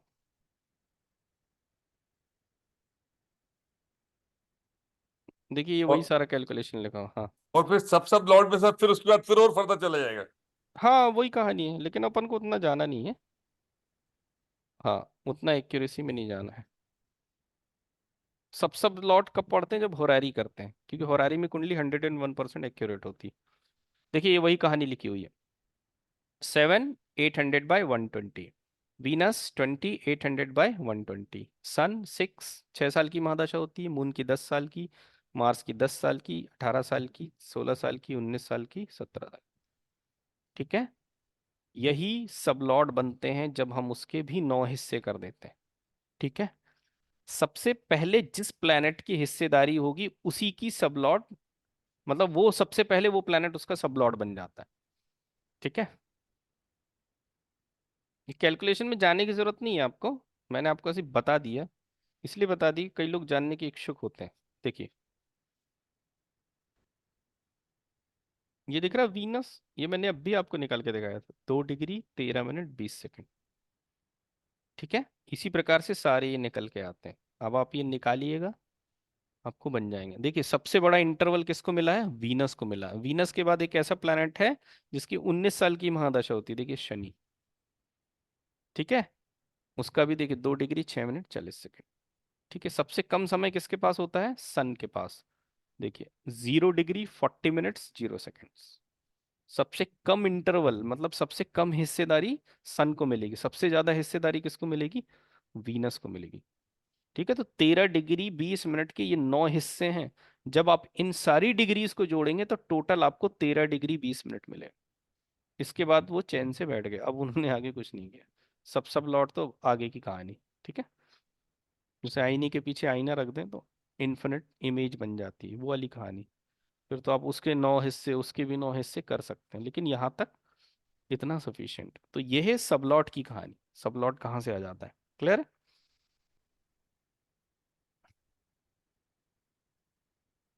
तो जो आपने अभी देखा था,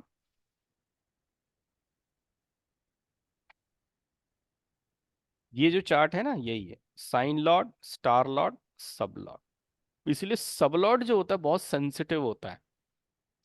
इसीलिए कृष्णमूर्ति पद्धति में टाइम की एक्यूरेसी मायने रखती है, क्योंकि कैलकुलेशन ही सब लॉट से स्टार्ट होता है। और अभी आपने देख लिया कि सब लॉट जो है वो कितना माइनर है, उसको कितना कम इंटरवल मिला है। यदि टाइमिंग यदि जरा सी भी गड़बड़ हुई, 1 डिग्री बराबर 4 मिनट होते हैं। 1 डिग्री, ये जो मिनट बता रहा हूँ समय, अपना जो टाइम होता है उसके हिसाब से बता रहा हूँ। 1 डिग्री जो होता है वो 4 मिनट के बराबर होता है। टाइमिंग की बात कर रहा हूं मैं, अंश कला विकला की बात नहीं कर रहा हूं। ठीक है, अब देखिए,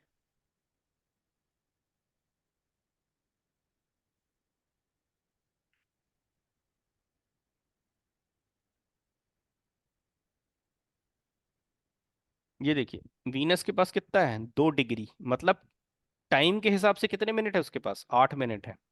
1 डिग्री बराबर कितना होता है, 4 मिनट। तो मोर देन 8 मिनट्स, मतलब लगभग घड़ी के समय में यदि बर्थ टाइम में 8 मिनट का डिफरेंस नहीं है तो वो चार्ट बहुत एक्यूरेट होगा, यदि सबलॉर्ड उसका वीनस बना हुआ है। यदि किसी भी चीज का सबलॉर्ड वीनस बना हुआ है और टाइम में 8 मिनट तक का डिफरेंस नहीं है, तो वो एकदम एक्यूरेट होगा। लेकिन वही चीज सन के लिए सेंसिटिव हो जाती है। इसको तो 0 मिनट है और फिर सेकंड है, डिग्री मिनट फिर सेकंड। इसके 1 डिग्री भी नहीं है, 1 डिग्री मतलब 4 मिनट से भी कम समय का इंटरवल है इसके पास। ठीक है, इसीलिए मैंने बताया ना, जो कृष्णमूर्ति पद्धति की खासियत है वही उसकी कमजोरी भी है, क्योंकि सारी प्रिडिक्शन कहाँ से स्टार्ट होती, कस्पल सबप्लॉट से। ठीक है, इसीलिए बर्थ टाइम रेक्टिफिकेशन करना आवश्यक हो जाता है बहुत सारे केसेस में। ठीक है, वो सारी चीज अपन लास्ट में पढ़ेंगे। चलिए, समझ में आया कि नहीं आया? वैसे तो कम आया होगा। जी सर। मैथमेटिक्स है, हम्म। लेकिन यही फंडामेंटल है, जो फंडामेंटल कहते हैं ना, यही फंडामेंटल है, इसके इतर कुछ नहीं। ठीक है, तो अब मेरे हिसाब से नेक्स्ट क्लास में पढ़ेंगे अपन, है ना। चलिए, किसी का कोई क्वेश्चन है तो बताइए। ये तो अब ज़्यादा हो जाएगा, क्योंकि मैथमेटिक्स पढ़ने के बाद वैसे भी कोई चीज़ दिमाग में नहीं घुसती। ठीक है, अब हम आएंगे प्रिडिक्शन पे। ठीक है, रूल्स क्या हैं, बेसिक रूल क्या हैं जो हमें पता होना चाहिए कृष्णमूर्ति पद्धति में, है ना। फिर उसके बाद हम इवेंट्स पढ़ेंगे। ठीक है, कैसे स्क्रिप्ट को रीड करते हैं वो सारी चीज़ें देखेंगे। चलिए, किसी का कोई प्रश्न, एनी क्वेश्चन? ठीक है, क्लोज करें यस क्लास। ये हाँ बताइए। Yes sir. सर जब हमने कल कंजंक्शन पढ़ा था तो हम्म हमने ये बोला था कि 3 डिग्री 20 मिनट है अदर प्लैनेट्स के लिए और सन के लिए 6 डिग्रीज है। हम्म हम्म, हम्म। बट कई बुक्स में इसको 6 डिग्री 40 मिनट्स लिया गया है। हाँ, कह सकते हैं 3 डिग्री 20 मिनट का डबल है। हाँ जी वही। हाँ हाँ, 3 डिग्री 20 मिनट का डबल लेते हैं सूर्य के साथ। तो हम क्या माने 6 डिग्री या ये मतलब। देखिए, 3 डिग्री 20 मिनट प्लस माइनस, ठीक है, और 6 डिग्री 40 मिनट प्लस माइनस, ऐसे कैलकुलेट कर सकते हैं हम। ओके। हम्म और सर आपने ये जो हमने कल कंजंक्शन पढ़ा था कल या परसों, तो ये हम्म जो कंजंक्शन होता है वो एक ही राशि में माना जाएगा। हम्म, एक ही मतलब राशि। जैसे मान हम्म लो प्लैनेट ऐसे हम्म बैठा है कि दो प्लैनेट्स के बीच में डिफरेंस तो 3 डिग्री 20 मिनट्स का हो जाए, पर हम्म। वो अलग अलग राशि में आ रहे हैं फिर। नहीं नहीं नहीं नहीं, अलग राशि में नहीं, एक ही दे राशि। एक ही दे राशि शुड, में होना हाँ दे चाहिए। शुड, हाँ एक ही राशि में होना चाहिए। तो फिर क्या एक ही घर में भी होना चाहिए। नहीं, राशि, एक ही राशि। एक एक हाँ ही राशि में होना चाहिए, हाँ मतलब केबी चार्ट में वो अलग अलग घरों में आ सकते हैं। हाँ, केपी में तो यदि वो अलग अलग आपको दिखेंगे हाँ तो आप तो वैसे ही उसको कंजंक्शन में नहीं काउंट करें ना। जी, बट जो देखिए हमें हम, हाँ, कंजंक्शन, जी बोलिए, कंजंक्शन हम देखते कहाँ है, हाउसेस में देखते हैं। ठीक है, कि प्लैनेट राशि हाउसेस में चार्ट बैठा में। है कि नहीं। हाँ, राशि चार्ट यदि आप देख रहे हैं और डिग्री का डिफरेंस देख रहे हैं तो दे आर कंजंक्ट। यदि वो कंजंक्ट है तो वो एक ही कस्प में जाएंगे फिर, कस्पल चार्ट में। ठीक तो है, मतलब अगर एक राशि में नहीं है तो हमें कंजंक्शन को देखना भी नहीं है। एक राशि में नहीं, हाँ, नहीं है, अलग अलग राशि में तो वैसे कंजंक्शन नहीं मानेंगे उसको। कंजंक्शन नहीं होगा। ठीक है, ओके, कंजंक्शन को हाउस में भी देखा जाता है। वो कैसे? लगना चार्ट में देख सकते हैं आप। ठीक है, एक सेकेंड।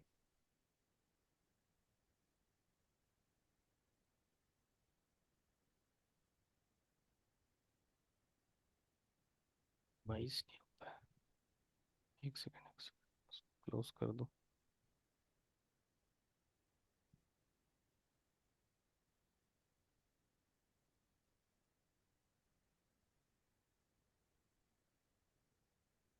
रिकॉर्डिंग ऑन थी ना? यस। हम्म,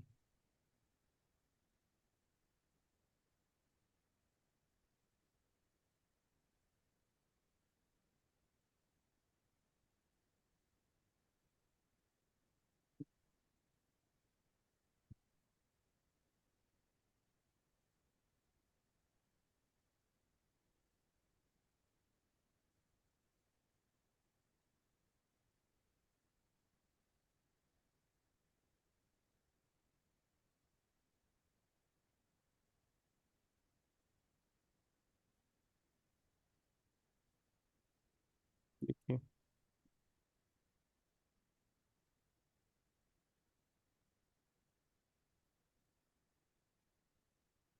भाव चलित नहीं आ रहा इसमें।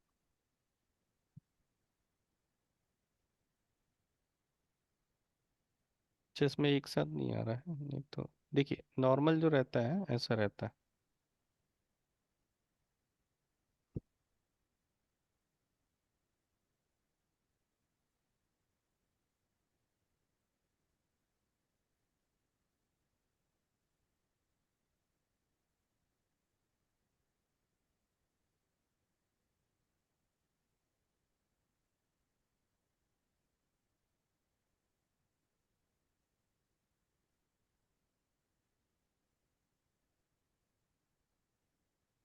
देखिए, अरे यार, इसमें नवा लग्न चार्ट आ रहा है। देखिए, ये जो दिख रहा है आपको, ये लग्न चार्ट दिख रहा है ना? जी। ठीक है, जब भी, एक्चुअल में अगली क्लास में बताता मैं, लेकिन जब भी ओके। हमें हाउस का कंसीडरेशन करना है, किसका कंसीडरेशन करना है, कि प्लैनेट किस हाउस में बैठा है, किस घर में बैठा है, तो हमेशा हम कस्प चार्ट देखते हैं। क्या देखते हैं? कस्प। ठीक है, उसी में हमें प्लैनेट का कंजंक्शन मिलेगा। जैसे ये मरकरी है और ये वीनस है। अब ये चेक करना है कि ये नाइन्थ हाउस में कंजंक्ट है कि नहीं, तो इनकी डिग्री देख के हम कंफर्म करेंगे। ठीक है, बात समझ में आई? लेकिन हमें ये देखना है कि मरकरी वीनस किस राशि में बैठे हैं, तो हमें लग्न चार्ट देखना पड़ेगा। ये लग्न चार्ट है। ठीक है, जब भी किसी प्लैनेट की राशि को देखना हो तो लग्न चार्ट, और प्लैनेट का हाउस देखना है तो कस्प चार्ट। उसी कस्प चार्ट में हम उसके कंजंक्शन को भी देखेंगे। क्लियर है? हाँ, लेकिन वो इस तो चार्ट सर। में, इस चार्ट हम्म, में कोई ऐसी वो क्या बोलते हैं, बाध्यता नहीं होती। यही हाँ, सारी इसमें चीजें कुछ दिख जाती, हाँ, यही सारी चीज दिख जाती। सर मेरा क्वेश्चन मैं एक बार दोबारा बोलूंगी अगर मुझे ढंग समझ से गया। समझ आया। ये है नहीं ना, आया। ये देखिए, ये सिचुएशन दिख रही है आपको, है ना? ये सैटर्न है और यस। ये मून है। ठीक है, जी। और यहाँ हाँ, पे ये हाउस लिखा है। अब आप ये कहना चाह रहे हैं कि ये 14 डिग्री का है और ये मान लीजिए 17 डिग्री का है। Correct correct, yes. यही कहना चाह रहे हैं ना? जी जी। ठीक है, तो यहाँ आप इसको अब नहीं समझ पाएंगे। इसको समझने के लिए आपको कस्पल चार्ट देखना पड़ेगा। ठीक है, नहीं तो यहाँ कंफ्यूज हो जाएंगे। ठीक है, यहाँ पे देखेंगे हम्म। तो आप कंफ्यूज हो जाएंगे। यहाँ पर आपको लगेगा कि ये एक साथ है। यहाँ देखो जरा, अच्छा इसका कस्प चार्ट नहीं आ रहा ना, नहीं सेटिंग तो कस्प। इस हाँ, बताइए। सर इस एक बार आप इसमें फिर हम राशि चार्ट से ही देख सकते हैं ना? क्या? राशि चार्ट आई थिंक इस मैटर में राशि चार्ट से सब कुछ बहुत क्लियर हो जाता है। नहीं नहीं, क्या देखना चाहती हैं? नॉर्थ इंडियन चार्ट जो है हम्म, उसमें क्लियरली दिख जाता है कंजंक्शन है कि नहीं है। हाँ, कंजंक्शन दिख जाएगा, लेकिन प्लैनेट किस हाउस में है, किस हाँ वो हाउस तो को सिग्निफाई कर, आपको कस्प में ही देखना पड़ेगा, और वो कंजंक्शन उस कस्प में ही काम करेगा। क्यों? क्योंकि मान लीजिए आप एर्थ हाउस के सिग्निफिकेशंस को देख रही हैं और वहां पे कंजंक्शन है, तो वो प्लैनेट अपने असर को डालेगा एर्थ हाउस में। लेकिन आपको राशि चार्ट में पता चला दोनों अलग अलग दिख रहे हैं। ठीक है, तो कंजंक्शन सर का हाँ, कंसिडरेशन भी हमको कस्पल चार्ट में ही देखना है। तो फिर जब कोई एग्जाम्पल आएगा तब समझेंगे, क्योंकि मुझे समझ नहीं आया ये हाँ नहीं, मैं चीज। समझ गया, आपकी समझ में आ रहा है, जब वो कोई एग्जाम्पल आएगा तो समझ में आ जाएगा। ठीक है, ये अच्छा। एक्चुअल में इसकी सेटिंग बदल गई ना, नहीं तो यहाँ पे आता है कस्पल चार्ट आता है, वो आ ही नहीं रहा, लग्न चार्ट ही आ रहा है, कस्प नहीं आ रहा, भगवान जाने क्यों नहीं आ रहा। चलो ठीक है, मेरे को याद रहेगा, मैं बता दूंगा। ठीक है, चलिए हाँ और जी। बताइए कोई। और हाँ हम्म जी सर, एक आपने बोला था कि थर्ड हाउस से कल जो छोटे भाई बहन देखते हो, 11 से बड़े भाई बहन, तो क्या जो मुझसे जो छोटा भाई है उसको, और बाद में मेरे से छोटी, मान लो मैं हूँ, मेरे बाद सिस्टर और भाई है, तो हम कैसे देखेंगे? देखिए, जो आपसे छोटा है थर्ड में चला जाएगा, जो आपसे बड़ा है वो 11th में चला जाएगा। चाहे भाई हो या चाहे बहन हो, सिबलिंग। हाँ, भाई बहन सिबलिंग्स देखते हैं, अच्छा। भाई और बहन नहीं। थर्ड हाउस हाँ। इज भाई बहन, 11th अच्छा। हाउस इज ऑल्सो भाई बहन, बट हाँ, बड़े थर्ड भाई। हाउस क्या है? छोटे, यंगर। और ठीक है, इसमें भी वही 11th हाउस इज लगाएंगे कि, एल्डर। जी, और इसमें भी वही लगाएंगे कि जो पहला छोटा भाई बहन है वो तीसरे नंबर से, फिर उसके हम्म बाद जो है वो तीसरे से तीसरा है। जैसे मैं पूछूं कि आपके बड़े भाई की पत्नी देखना है, तो कौन सा हाउस देखेंगे? बड़े भाई की पत्नी। सबसे पहले बड़े भाई पे पहुंचे, किस हाउस पे पहुंचेंगे आप? 11th। 11th। उसकी पत्नी 7th होगी, तो 11th हाउस से 7th हाउस कौन सा हाउस होता है? 11th fifth house. Fifth house fifth. ठीक है, लेकिन यदि प्रश्न मैंने कहा कि आप अपने छोटे भाई की पत्नी के बारे में बताइए, तो सबसे पहले छोटे भाई के घर में पहुंचिए, कहाँ पहुंच गए? Third. Third house. Third third house से 7th हाउस कौन सा होता है? नाइन। 9। ऐसे देखना है। अब मैंने पूछा कि अच्छा। आप अपनी बड़ी बहन के हस्बैंड के बारे में बताइए, तो जो बड़े भाई पे लगाया था वही बड़ी बहन पे भी लगेगा। हाँ सर, वो ठीक है, बड़े से बड़े का बताइए, मतलब एक बीच में छोड़ के बताइए, जैसे मेरे से बड़ी तो बहन ठीक है, उससे भी बड़ा, उसको किससे देखेंगे? देखिए, जो प्रश्न करता है उसकी कुंडली से देखा जा रहा है, अंडरस्टैंड? अच्छा। आप ये। बड़े और बड़े से बड़े की कुंडली नहीं देख रहे हैं, आप अपनी कुंडली देख रहे हैं। यू आर अच्छा। क्वेश्चनर, आप क्वेश्चनर हैं, प्रश्न करता है। तो हम्म। एस्ट्रोलॉजर के सामने हमेशा जो होती है कुंडली, जो होती है वो प्रश्नकर्ता की होती है, क्वेश्चनर की होती है। ठीक है, आप अपने भाई की कुंडली लेके ही तो नहीं आए ना हमारे पास। यदि आप अपनी भाई की कुंडली लेके आते तो मैं तो इतनी कहानी ही नहीं बनाता।